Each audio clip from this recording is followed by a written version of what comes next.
And we're live. Yes. All right.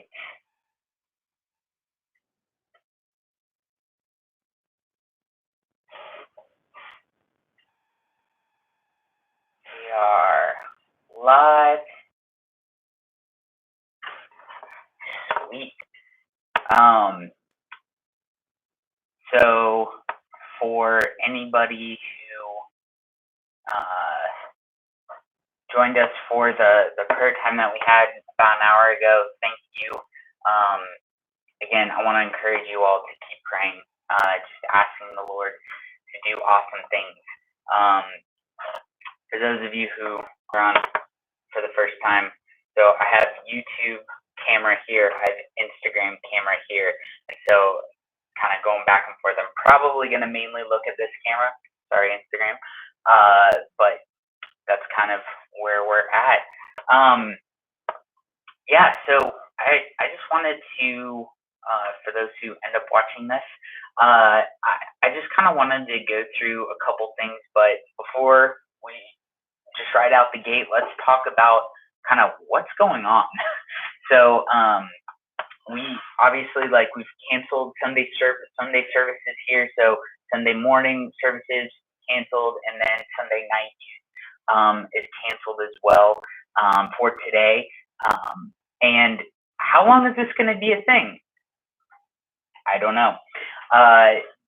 As far as I know, I don't really know what's going on in the future. One of the things that I'm going to be talking to Pastor Brian about, and the other leadership, is just how long should this be a thing? Obviously, schools and some other organizations like libraries are closed for several weeks. I don't know that that's going to be our case. I don't know that it's not going to be that case. But I will let you guys know as soon as something comes up, as soon as we have like an official decision either way. I also wanted to let you guys know that we're going to have some more content coming your way, especially in light of all that's going on.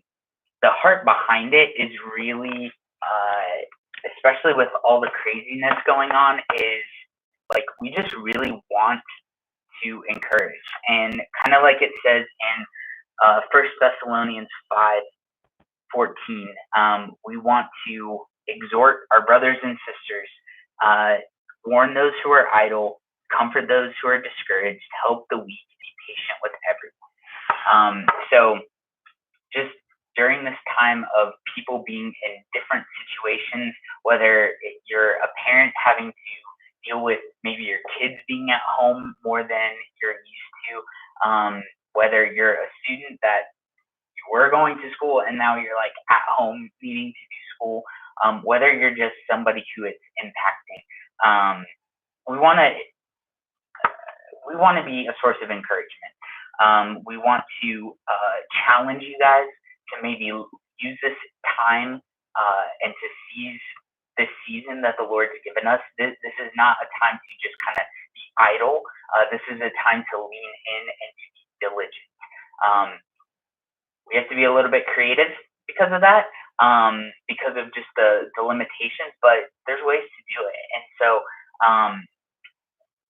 kind of myself and the other student ministry guys are going to be kind of trying to put out some content for you guys that will hopefully warn those who are idle, comfort those who are discouraged, help the weak, and we hope that we're doing it in a way that's showing patience with everybody.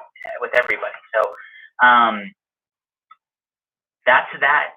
And then right now, I just kind of want to go through the sermon. Wow, I was hit hard. I don't think it.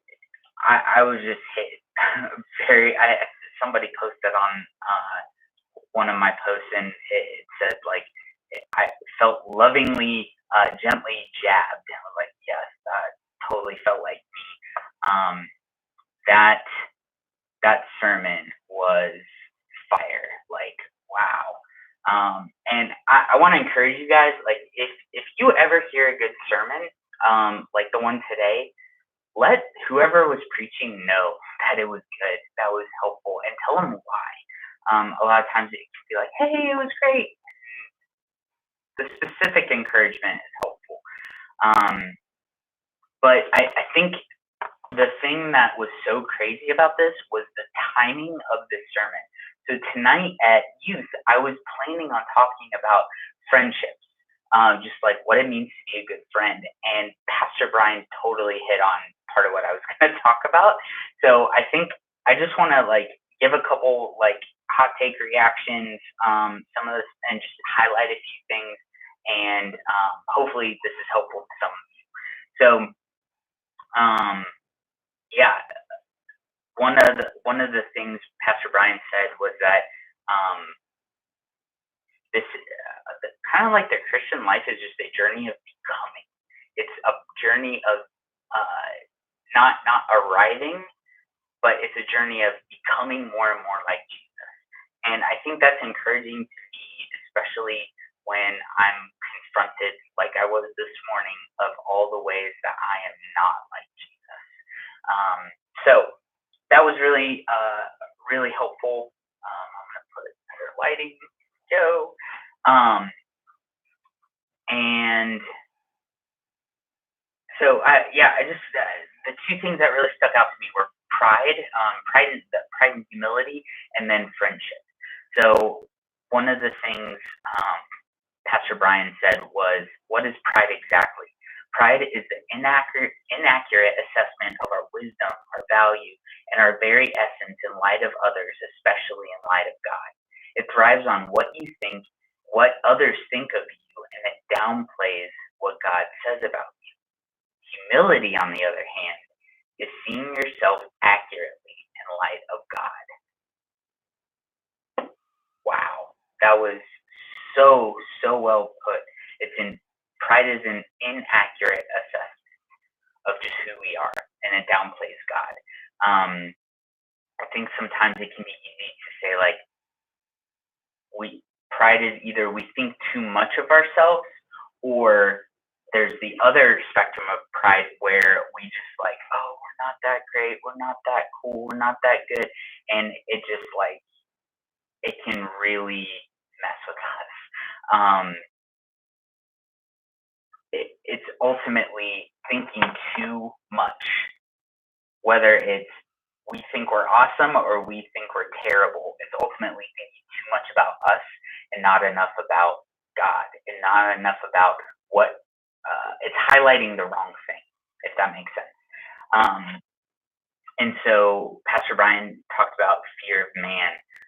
One of the quotes here was, you may think of fear of man as being scared of other people, some kind of phobia.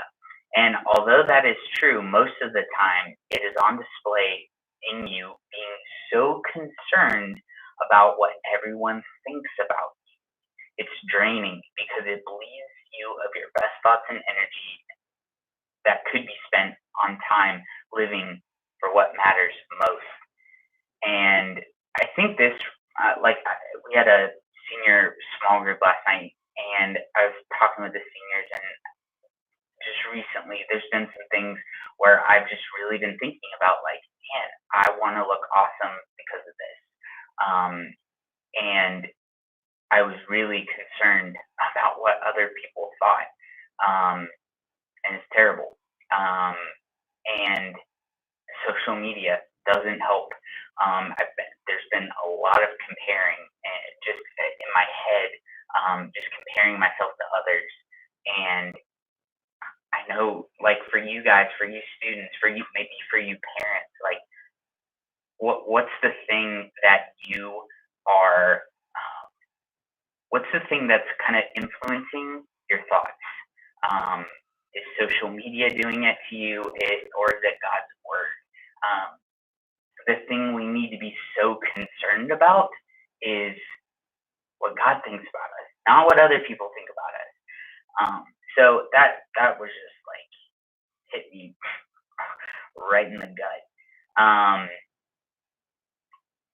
And then Pastor Brian talked about how, what's one thing that gets God's attention in this, and he brought up Isaiah 66. This is the one to whom I will look, the one who is humble and contrite in spirit and trembles at my word. The person who is humble is the one who gets God's attention in the right way, in the good way. Um, and I think what was helpful is Pastor Brian said that humility is not an accessory to your outfit. It's not just something that it's like, oh, and I think I'll also be humble too. Like, no, that's not a thing in the Bible. Humility, one of the things that Pastor Brian said is humility is something that should embody. So it's a lifestyle of worship, right? It's a lifestyle of like putting on display who Jesus is, pointing to Jesus more than you. That's really what a lifestyle of humility, a lifestyle of worship is. So I think that was just really, really good and really convicting. And then just the question that he asked, who is actually center stage in your life, in the spotlight? Who is it? Is it you or Jesus? And I think a good way of figuring this out is, what do you spend the most time thinking about? Are you thinking about what are you wearing? What are you saying? How are other people thinking about you? Or are you thinking about how can I like tell others about Jesus? How can I like in this situation? What do these people need to know about Jesus? I think sometimes, like for example, not necessarily that like every single moment needs to be an evangelistic opportunity, but maybe like as I've been seeing things on social media just about the coronavirus and everything, it can be so easy to get worked up. And it was really cool because there was a moment where I like thought like, man, these people need to be reminded of the character and promises of God. And in all of this, like it can just be easy to compare or freak out or whatever, and to put Jesus as center stage. And not just, I think the other piece to it too is not just throwing out Bible verses or quotes about things, but to like care about a person's heart, which takes time.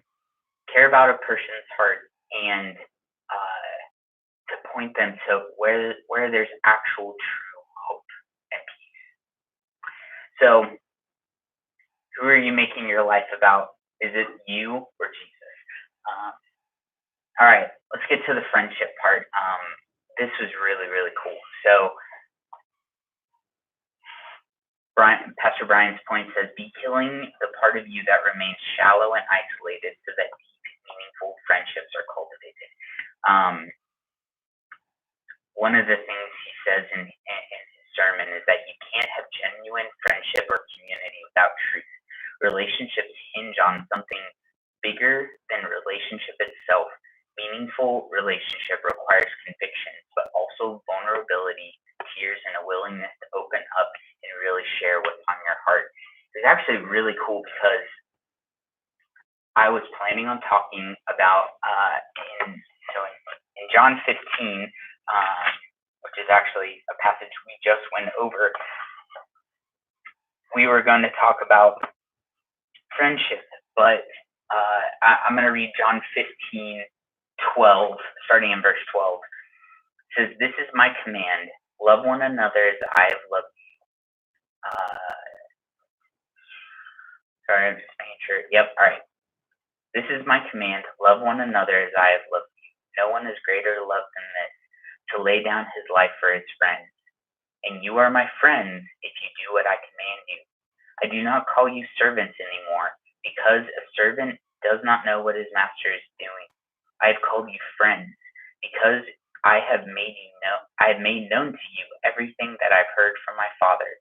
You did not choose me, but I chose you and appointed you to produce good fruit, and that your fruit should remain, so that whatever you ask the Father in my name, he will give to you. This is my command to you: love one another. I saw somebody teach on this once, and one of the things that they pointed out in this passage was that Jesus kind of makes this correlation of friends know secrets. And that's kind of a little bit of what Pastor Brian was saying about the vulnerability piece. Friends know secrets, and you can't be a good friend if you don't know the secrets of others. And if you don't know the secrets of others, that probably either means, one, you're not asking the right questions, or two, maybe you're just not safe. Maybe you're not approachable. Maybe people are afraid that you're gonna like talk to other people. I don't know, but I think a good question to ask is, who do you know like pretty well? Things that like they don't just like talk about all the time. So who do you know well? Who knows you well? But can also point you to Jesus. I think there's also another thing that I've seen with that I've experienced in my own life, but I've also seen in other students where it's like other adults, humans, period. It can be easy to find friends. You can find friends sometimes who will just listen, who are open and honest, who you can share things with. It's harder to find a friend who will also tell you truth, who will also point you to Jesus. That's the other piece that you got to be careful with. So make sure that you find friends that will help you point you to Jesus. So anyways, there was this sequence in my mind between what Pastor Brian talked about and then this passage in John 15, that friendship equals vulnerability, that friends lay down their lives for each other, and that friendship is built on something bigger. So I'm going to start with that bigger piece because Pastor Brian hit on it quite a bit. But just the fact that like really good friends, like friendships are built on Jesus, like wanting to know Jesus, wanting to help each other become more like Jesus. They're on mission for Jesus. And then, so it's like our whole friendship is built off of this, we're doing this thing together. We're trying to become like Jesus together. Like, for example, one of my best friends, Mark Sprague,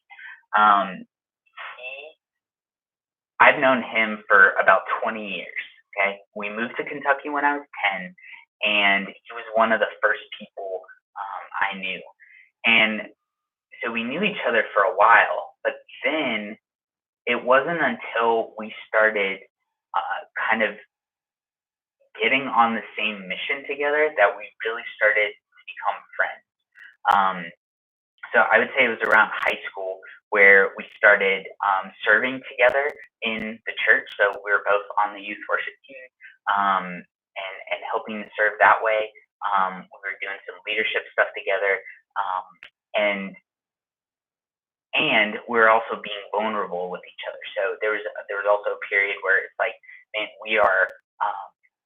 we're just really trying to figure out like, man, where are you struggling? Where am I struggling? How can I help you? And it was in that season of being vulnerable with each other and then also doing something for God's kingdom together that our friendship started to form, like true friendship. Now, we had a lot of stuff to work through, and so that may happen as well. But like Pastor Brian was saying, like if your friendship, if all you're doing is trying to get friends, if all you're doing is being invested in the relationship because you like the relationship, this could even apply to like boyfriends, girlfriends, whatever. Like if if the end, if what your goal is to have that friendship, that boyfriend, that girlfriend, whatever, it's not gonna last.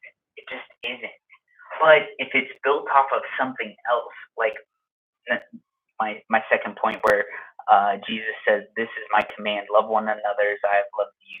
No greater love has anyone than this, than to lay down his life for his friends.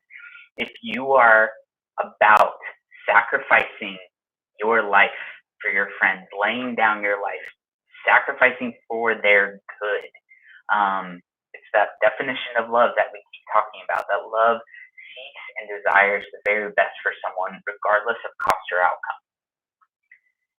If that's what you're trying to do in your friendship, awesome. That's so great. That is the direction you need to head. Um, that's the best way to relate. Regardless of what it costs me, regardless of what the outcome is, I'm going to desire and do things for your good.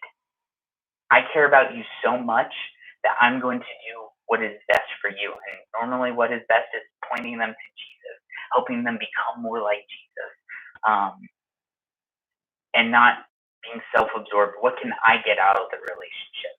Um, I think this can be the same way in other relationships, like in your groups. Um, like, how are you? Are you there just to get? Are you there to just get counsel for other people to rally around you, or are you there to rally around others? But again, this doesn't work unless, at least not for very long, unless you're centered around Jesus, that you are living for Jesus and you are wanting him to be bigger and him to be the one that people are living for, that you are living for. So Jesus needs to be bigger. You need to lay down your life for your friends, and that's kind of the environment that fosters vulnerability. And that's where you truly become a friend, a sharer, a bearer of secrets that just not everybody knows. But because you know that secret, you will lay down your life to point them to Jesus. So I'm going to read a couple more quotes and then we'll be done. Pastor Brian said, "We've got so many people that believe nothing, who believe nothing and risk nothing, but want great friendships." So when you believe nothing and you risk nothing, so you don't really believe in Jesus, you don't really love Jesus, and you don't risk, you don't open yourself up, and you want a great friendship, but it doesn't actually work that way. Real friendship is forged in the trenches of conviction and sacrifice. And then Pastor Brian talks about C.S. Lewis, and he says, friendship happens between two people who are not self-absorbed, who are living for Jesus and for the good of others. In fact, he says that friendship happens best when two people see that they are kneeling before the same thing. My best friendships, whether it's the relationship with my wife or my best friend Mark or my brother Caleb or whoever, when I realize when we are all living for Jesus, we're on the same team. We become better friends. Christians can quickly and easily form friendships if they are kneeling before the same thing, the Lord Jesus Christ. And then this quote, "Those who have nothing can share nothing, and those who are going nowhere can have no fellow travelers." That was just such a good line to be reminded that in every relationship we need to be filling up on who Jesus is. We need to be in His Word, being reminded of His character and promises, and then we can be good friends. And then just this last part, Pastor Brian talked about perfect, and there is no fear in love, but perfect love casts out fear. All right, so the takeaways. Again, just I would encourage you this week to be thinking about, what am I making my life about? What am I showing off in how I interact? Am I showing off the fact that I feel like I deserve things? I deserve to be entertained. If most of what you say is I'm bored, or you have a terrible attitude to your parents, or you are constantly like arguing with your brothers and sisters, take a minute. Just take a minute and think about, like, man, what do I want? What's the thing that I'm like actually pursuing and wanting? Um, and then just ask the Lord to start changing those desires, changing those things, because if anything but Jesus is the thing that you're ultimately wanting, you're going to be a pain in the butt to everybody, and you will not. It's not going to satisfy you. It just doesn't. Like, time after time, like, that's the thing I keep hearing from people, and then in my own experience. So show off Jesus, who he is, and if you're running into these conflicts, ask the Lord, what's the thing that I'm wanting and pursuing more than you? Help me to change that. And then in your friendships, if you are, first figure out what you're pursuing, what's best, and then how can you seek the good of others this week? What's one thing you can do each day to lay down your life, to lay down what you want for the good of those who are around you, for especially with all the coronavirus stuff, maybe specifically thinking about your parents. How can you lay down what you want, maybe something that feels good to you, for the sake of the good of your parents? Maybe there's a way you can help them out this week. What's one way you can lay down what you want for the sake of your siblings this week? And even other friends who are maybe they need to hear something true, and it's just easier to not. Maybe lay down it's easier to not, and actually say the thing that they need to hear. And then just be thinking about this whole vulnerability piece. Like, vulnerability is kind of exposing yourself to somebody else, like showing them the parts of your life that you don't want anybody else to see, that you're not going to put on Instagram or Facebook or whatever. Show them where you're struggling, and also be a place where others can share with you what they're struggling with. If you're constantly like making comments and being rude and like saying like, I don't know, I think, hope you get what I'm saying. But if you are kind of being a person that isn't safe, it's going to be hard for anybody to be your friend. And what you do outwardly in public with other people, the things you say, the jokes you make, that will impact your friendships. So are you sharing with anybody the parts where you're struggling, even the parts that like you can celebrate? Are you laying down, are you being a safe place for others? How can you sacrifice for the good of others today, this week, tomorrow? And are you living for something bigger? Again, if you have not listened to Pastor Brian's sermon, you need to go to the website, graceky.org. It's all all over places. So look up the most recent sermon. It was awesome. So many good things in there. Again, you will be hearing more as we know it. We will be communicating more information just about what the student ministry look like in light of all the coronavirus stuff. We should know more in the next day or so. And so I hope you guys, I'm praying for you guys. I'm praying that you guys would be beacons of hope, that you would, just during this weird, crazy time, that you would put your trust in the Lord, but then you would also love others well in what you post, what you say, what you do. And I just want to encourage you, use this time well. Love you guys, and have a great week.